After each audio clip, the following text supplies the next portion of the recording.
It's a little bit of a mix-up of these people catching their FAFO wake-up call, and I throw a little comedy up in there because, you know, gotta laugh a little bit.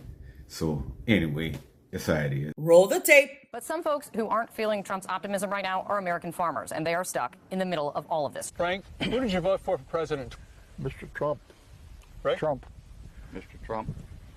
If the election were today, Frank, would you vote for Donald Trump? No way. Couldn't happen. No. You voted for President Trump. So now, in this moment, you say you're in a free fall. What is your message to him? So I'm off the Trump train. Where I'm going for now is I got to protect my business. Island, a wheat farmer who says he's lost $400,000 since Trump took office. I think there was a lot of people who voted for him that want to stay loyal to him, but it's going to get to the point where financially, if it's between supporting the president or losing your family farm. You voted for the president? Yes, I did. And do you support these policies which might be hurting farmers like you? Right now, we're the ones that are taking the hit. I think he's sort of backstabbing the main people who got him into office in the Midwest, and he just left us down. Makes me emotional to know that I ever fucking stood by idly and blind and let that shit happen. Because I know that I have been a Trump supporter, and I can no longer say that I am MAGA. And I regret my vote for Trump. I voted for Trump. I'm done. I have I don't have any more resilience in me. But we need to encourage these people. Thank you for having the courage to speak out now. It is too late, but now that you're here, keep speaking out, and please join us in the fight.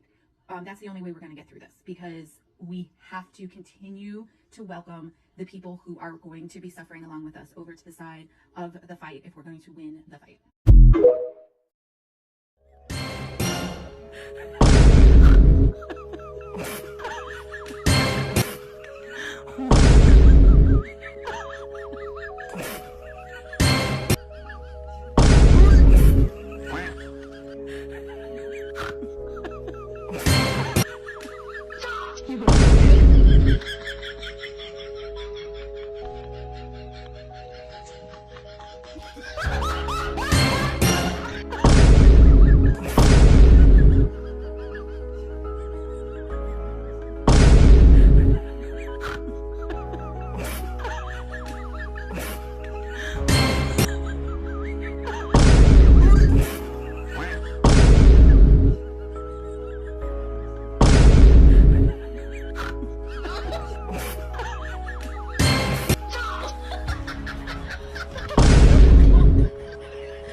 Latinas for Trump, the founder, criticizes and condemns the Trump administration for being against Latinas. It's the Florida State Senator, Alina Garcia, co-founder of the group Latinas for Trump. They supported Trump during the presidential cycle. They are now coming out against Trump on some of the immigration-related arrests being carried out by his administration, which she called, quote, unacceptable and inhumane. Trump told us everything he believed. He told us what he wanted to do. He told us how he wanted to do it. Nothing he is doing now should be surprising to anyone. It's upsetting, but like, how does this woman not feel foolish right now? I guess I'm glad that she is actually speaking out against the actions of the administration that she once supported. It shows that people can and do change and alter their stances on things, even though I believe she's still overall a Trump supporter. But at the same time, what did she think was going to happen once Trump did get reelected? So much of Trump's support hinges on his supporters just hearing all of the foul things that come out of his mouth and out of the mouths of those who are close to him and close to his administration. And immigrant communities cannot be relied upon to stand up for other immigrants because they have this false belief that once you've made it over here, you are now better or different than the ones who have not made it over yet. You're special and they want to feel special. So immigrants, more often than they really should, love to just close that door behind them, which is something that we're seeing right now, specifically in the Latin community. I don't understand. Oh my God, I will vote.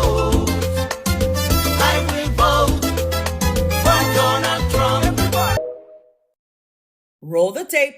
In when we standing on business, I'm a big stepper, underground methods. And now they deported me, they kicking me out, and they breaking my family apart.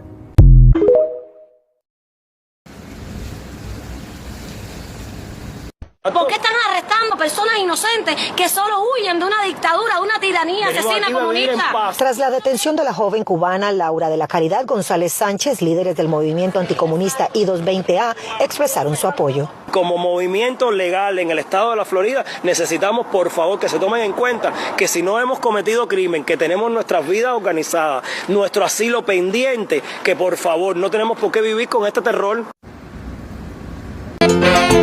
I will vote for Donald Trump.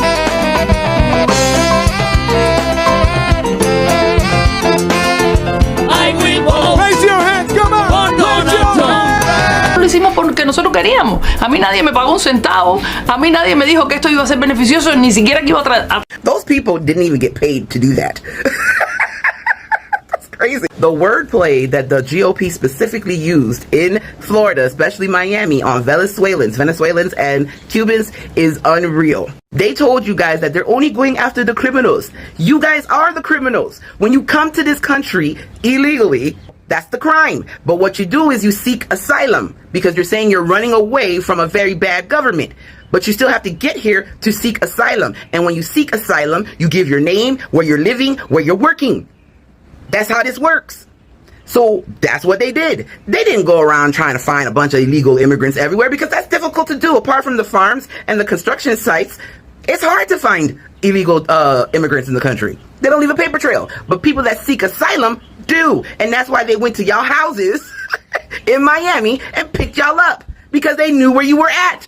Your paperwork wasn't completed. But hey, I will vote for Donald Trump. You voted for your people to get deported because he don't give a shit what you look like. Y'all could look white, you can have the proximity to whiteness, but you are from Cuba and he don't give a shit.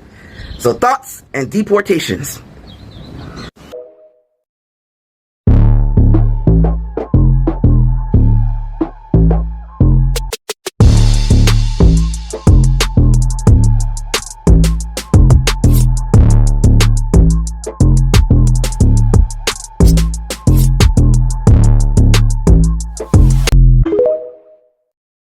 Where are all the white undocumented people being deported?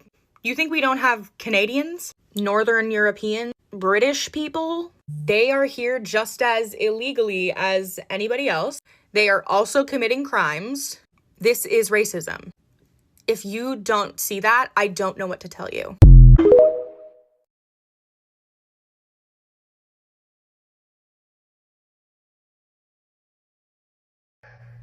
Look at this place. This is the land of the white man. We have to reclaim our land.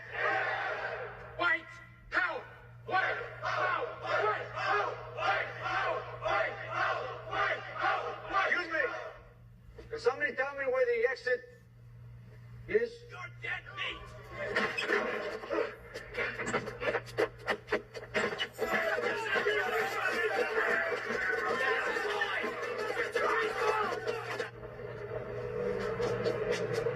Hey Luis, ¿cómo está? You don't look too good, man. You wanna ride?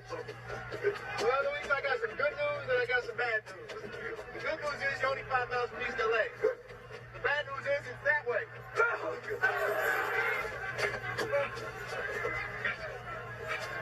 Hey, relax, man. I know how to handle these people.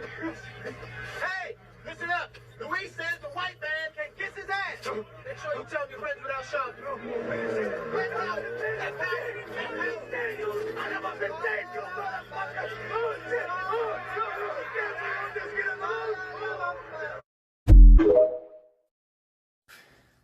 Thanks for watching.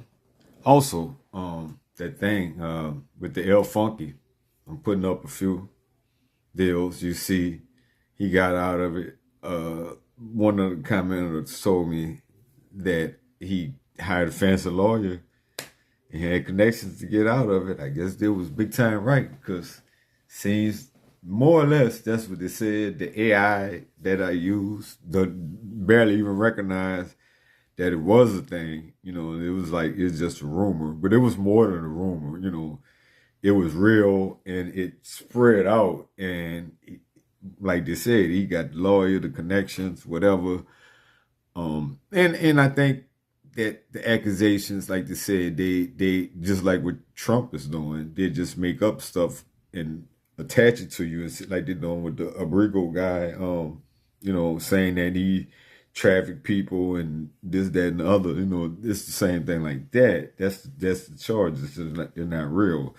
So if you got a lawyer that can prove, you ain't gonna prove it on your own. You know, if you got a lawyer that can prove it, I guess that'll work, and that's what it is. So that's what's up. It is what it is, huh? All right, I'm out. All right, El Funky, good to you, man. You know, still supporting Trump though. I don't get it.